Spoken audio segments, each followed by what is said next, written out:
Coming up, an Eastern Kentucky college is looking at solutions for the nursing shortage.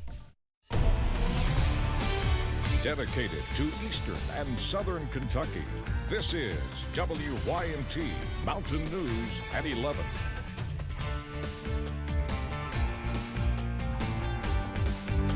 Good evening, I'm Steve Hensley. One Eastern Kentucky community and technical college is hoping to address the nursing shortage affecting the Commonwealth. WYMT's Dakota Makris tells us how. Nursing students at Hazard Community and Technical College could have their tuition covered for free. We are doing all we can to address the critical shortage of nurses across the state. For students who participate in the new initiative called For a Free Nursing Degree at HCTC could have their entire RN degree paid for, but they have to go through a few steps. For starters, they have to complete their FAFSA and HCTC application and attend a nursing pre-admission conference. Then they take 4 prerequisites. Those include Contemporary College Math, Anatomy and Physiology 1, Psychology, and Nurse Aid. Dr. Jennifer Linden says students can probably get a variety of grants and scholarships to pay for those classes. Then students can apply for the Work Ready Kentucky Scholarship. Once they are admitted to the nursing program, that scholarship pays 100% of tuition. Many people think that they already have to have an associate degree before they can apply for HCTC's RN program. That is not the case. All they need to do is complete 4 prerequisites. Saying high school students can take the prerequisites as well. It is the best time if you are thinking about a career in healthcare or nursing to begin that pathway. Working to strengthen Kentucky's workforce. In Hazard, Dakota Makris, WYMT Mountain News. The deadline to apply for the RN program for the fall semester is April 15th. A new fentanyl-laced drug is causing overdose cases to increase in parts of eastern Kentucky. Health officials say the new substance is different from other drugs in the area because it turns purple when placed in water. Public Health Director Scott Lockard says they are doing whatever they can to combat the situation. We're going to be able to start providing fentanyl test strips, so it will hopefully help to prevent issues like this, so that fentanyl can be detected when a new supply of substance is obtained. Scott Lockard says so far they have seen 6 overdoses and 1 death recently in Lee, Wolfe, and Owsley counties.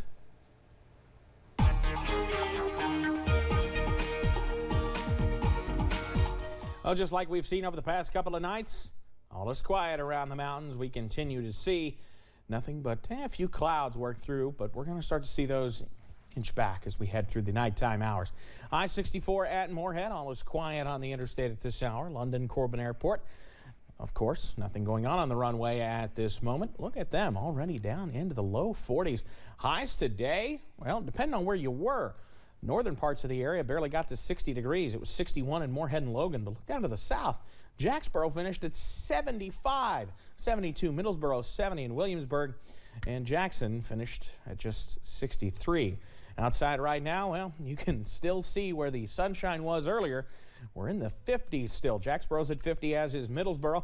Moorhead's already at 37, 39 in Jackson, 38 each.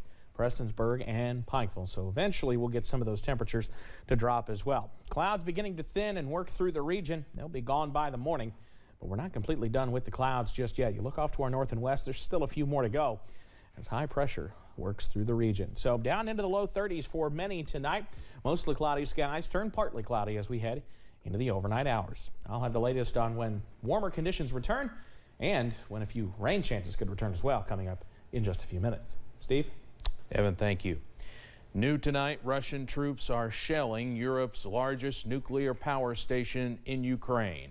The plant accounts for about 1/4 of Ukraine's power generation. A spokesperson at the facility says one of the facility's 6 reactors, which is not operating, was on fire. He says firefighters cannot get near the fire because they are being shot at. A government official says elevated levels of radiation were detected near the plant. In a video addressed to the nation earlier in the day, the Ukrainian president called on Ukrainians to keep up their resistance. From Ukraine to U-Pike, one woman is praying for peace as updates from her hometown keep pouring in. Daria Aguila works at the University of Pikeville, focused on student success, but her focus shifted a bit last week when her family in Ukraine informed her about the war.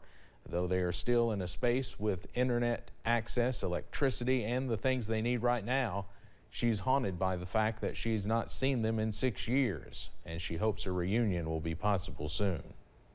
Just simple things that to make them survive and go day by day. I'm glad they have water and food, and I really pray it's going to be like this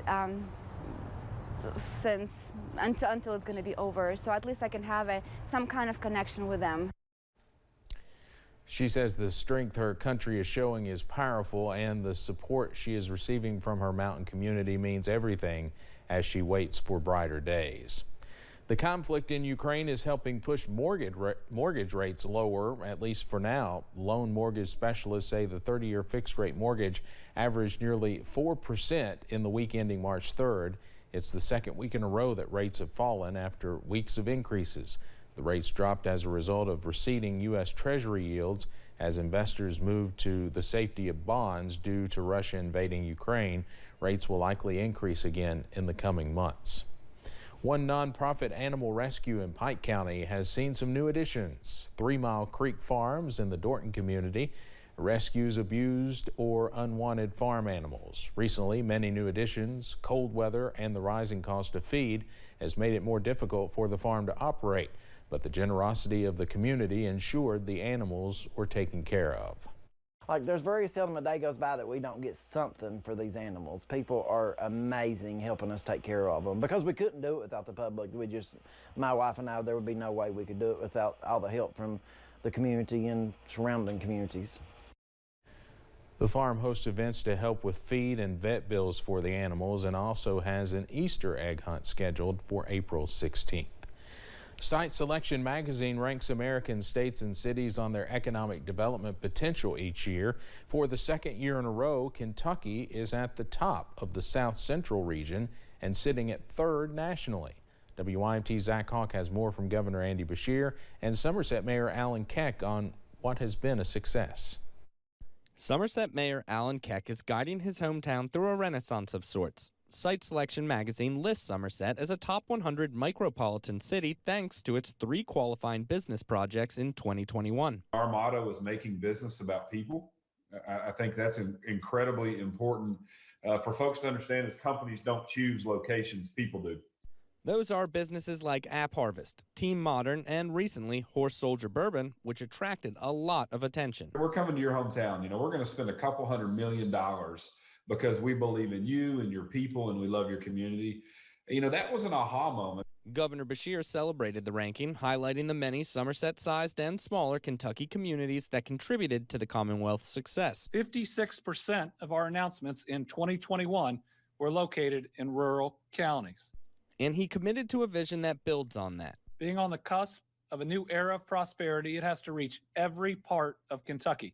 Mayor Keck hopes to see success spread across the region. And I think projects like this allow our young people to say, what else is possible? What else can we do in Eastern Kentucky? But he knows it's not easy. Gone need to be the days where we apologize for what we're not and start to just be really proud of who we are and sell that with ambition and with pride. For a project to qualify in these rankings, there needs to be a $1 million investment, 20 or more new jobs created, or 20,000 square feet of space added. Zach Hawk, WYMT, Mountain News. Despite rural counties attracting 147 of the 264 private sector projects in 2021, urban counties claim 68% of the jobs those projects create.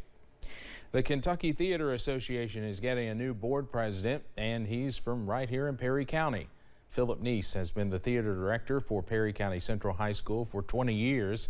He's now stepping away to focus on his next role as the president of the KTA board.